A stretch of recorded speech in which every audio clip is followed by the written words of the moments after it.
Et le préfet de Guyane est avec nous. Bonsoir Marc Delgrande. Bonsoir. Et merci d'avoir accepté notre invitation. Tout d'abord, il est impossible de ne pas évoquer cette crise de la violence dans les établissements scolaires. Vous avez pu le voir au début de ce journal. Simplement, comment réagissez-vous aux derniers événements ? Vous savez, la sécurité dans les établissements scolaires et aux alentours des établissements scolaires, dans un département comme la Guyane, est une préoccupation permanente des forces de sécurité intérieure, de la police nationale à Cayenne, de la gendarmerie en dehors de Cayenne, en lien avec les autorités municipales et tous les chefs d'établissement.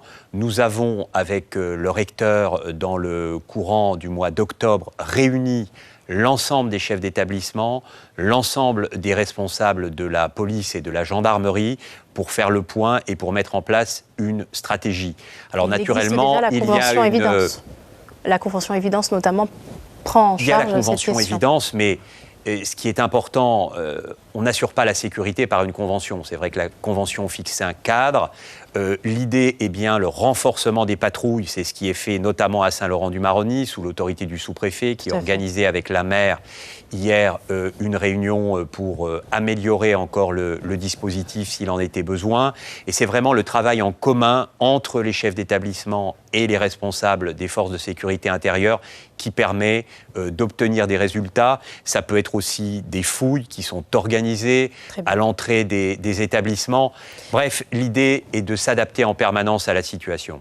On parle régulièrement, régulièrement depuis l'annonce du président de la République déjà en 2017. La réorganisation des services de l'État prend effet cette année pour une plus grande cohérence, une meilleure efficacité, sur le papier en tout cas. Comment les Guyanais vont-ils le constater ?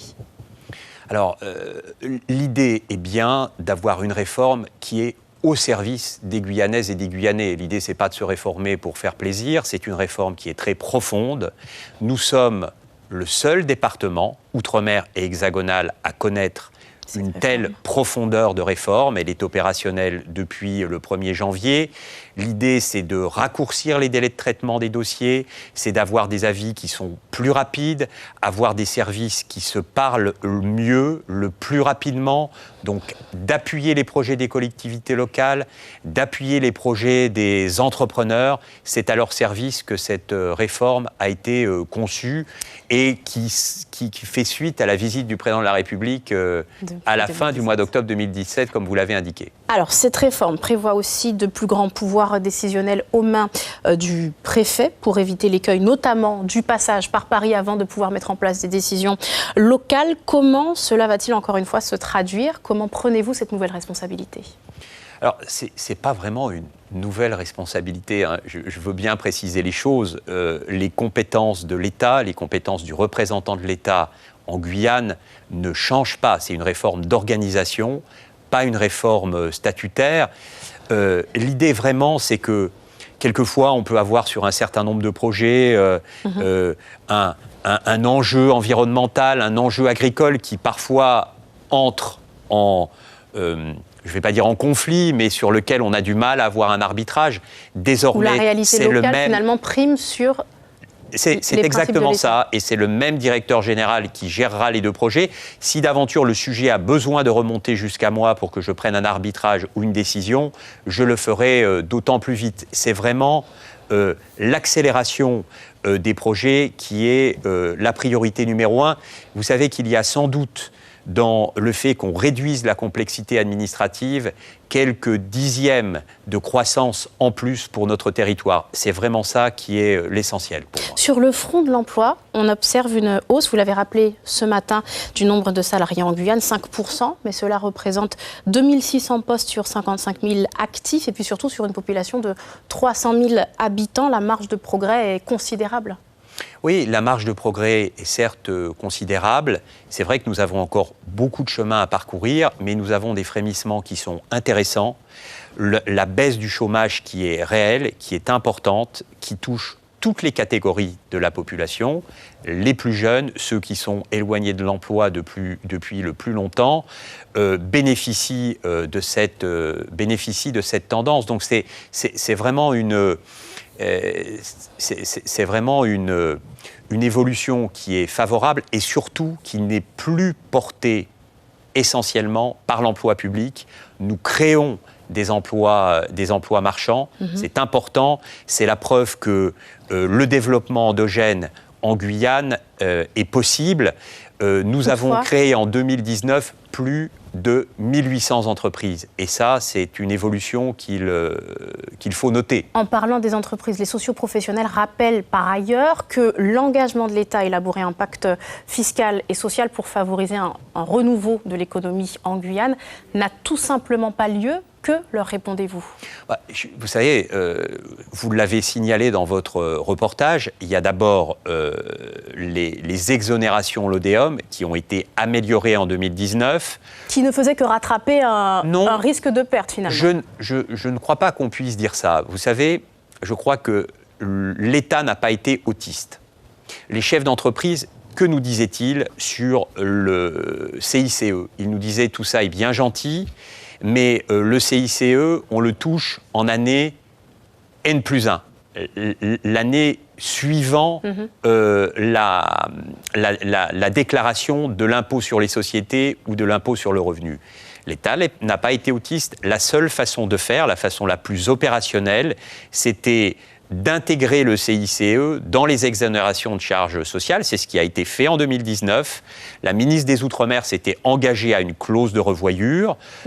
Les socioprofessionnels souhaitaient qu'on élargisse le champ des exonérations renforcées. Ça a été fait de 1,7 SMIC à 2.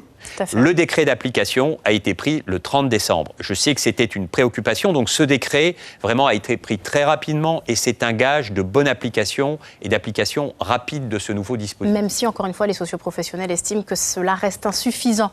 On va tout de même passer, Monsieur le Préfet, si vous le permettez. Vous l'avez rappelé durant vos vœux ce matin que le soutien de l'État était total dans la construction des logements. Il en faudrait 4 000 minimum par an. L'État en soutient environ 1 500 chaque année, environ. Et à cela s'ajoutent les flux migratoires, le développement de l'habitat insalubre. Quelle réponse l'État apporte-t-il, outre la destruction d'une zone de squat par mois, à cette question ? Oui, vous savez, vous prenez comme banal l'information selon laquelle, en 2019, l'État a financé 1553 logements sociaux, dont 570 pour les personnes les plus en difficulté. C'est important de le noter. En 2014, c'était 500, et entre 2015 et 2018, on était autour de 1000. L'année dernière, c'était 1033. Donc, nous avons battu un record. C'est, il me semble, important.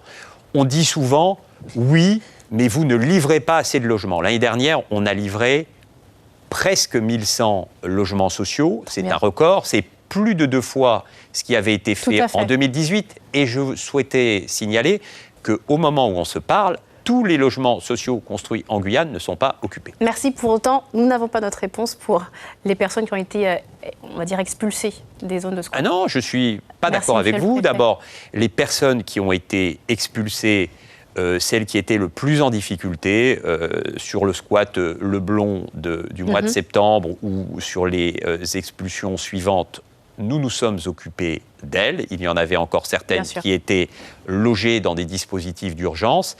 Et nous leur proposerons, à l'avenir, lorsque les familles expulsées rempliront les conditions, nous leur proposerons un logement social dans les logements inoccupés. Merci d'avoir été jusqu'au bout de votre réponse, Monsieur le Préfet. Donc, le Préfet de région avec nous ce soir. Suivez l'info sur Guyane la Première, télé, radio et Internet.